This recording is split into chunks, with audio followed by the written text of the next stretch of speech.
Sometimes the most mundane can be the most profound. Hello Yonsei Annals readers and subscribers, my name is Ho-Yeon, and in this behind the page video, we will be conducting a philosophical examination of the mundane in films and novels.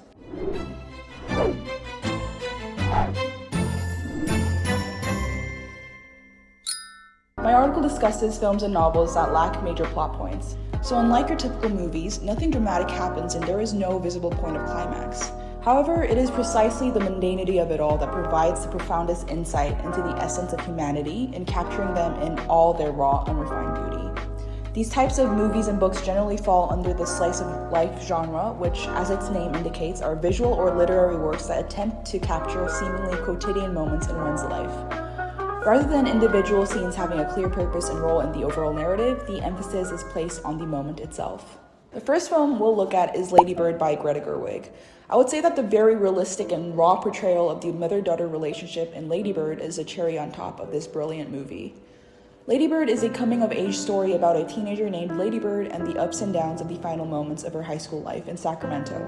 Like many of us, there is this ever-present conflict between her and her mother because Lady Bird's ambitions are limited by her working-class family's financial difficulties. Ridiculous because you have a great life. I'm sorry, I'm not perfect. No one's asking you to be perfect, just considerate would do. I don't even want to go to school in this state anyway. I hate California. I want to go to the East Coast. Your dad and I will barely be able to afford in-state tuition. There are loans, Your brother, scholarships. your very smart brother, he can't even find a job. He and Shelly work. They have They jobs. bag at the grocery store. That is not a career, and they went to Berkeley.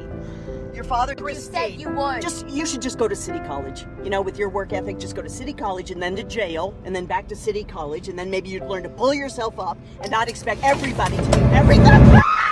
And I think that the specific kind of ambitions she has, and even the relative triviality of her conflict with her mother, is what makes the film so realistic and relatable for many viewers. Why didn't you just say pick up your feet? I didn't know if you were You tired. were being passive aggressive. No, I You are wasn't. so infuriating. Please stop yelling. I'm not yelling. Oh, it's perfect. Do you love it? These are the types of conflicts that you wouldn't see in blockbuster movies or other mainstream Hollywood films because in these types of plot-driven works, the difficulties that Lady Bird face are so ordinary that it doesn't go along with the grand premise of these Hollywood pieces. But the slow pace of the film, as well as its focus on capturing rather random and mundane moments of Lady Bird's life, are precisely what provide the necessary stage for the director to present these types of ordinary and familiar hardships caused by petty emotion and everyday familiar disputes that many of us experience in our own lives. In seeing ourselves in Lady Bird, some of us may recognize the source and solutions of our own struggles, which is precisely what makes this film so profound despite the quotidian subject matter.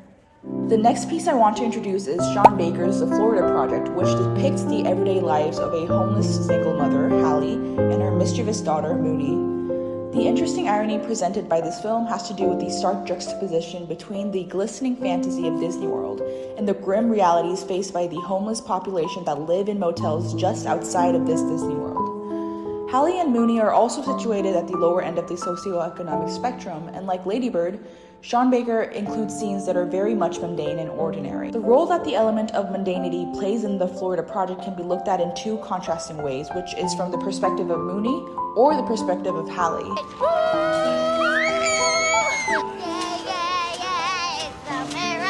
When viewed in relation to 6-year-old Mooney, for example, the mundane subject matters of the scenes that she appears in communicate the concept of childhood obliviousness toward the harshness of reality, in that Mooney's focus is not on the objectively significant crisis that her family is placed in, but instead is focused on the trivial and insignificant aspects of her everyday life, like getting a free ice cream. The mundane focus of Hallie's scenes, on the other hand, reflect her immaturity and indifference toward her reality because she is a parent that wants to be a child. The reason why the Florida Project's mundanity is so complex and profound is because, despite the irresponsibility that Hallie and Mooney's naivete entails, we are able to understand their shortcomings because we, in a strange way, envy their blissful ignorance toward reality. So let's go back to what I said about the mundane being the most profound. The element of mundanity as presented in each of these works are profound because it explores and reveals to the audience details of our universal human conditions that our farsightedness has prevented us from seeing in the past. These pieces, in a way, force us to consciously meditate on the minutiae that come together to define our human experience, and to feel a sort of emotional catharsis in being able to comprehend something about ourselves that we were previously unaware of.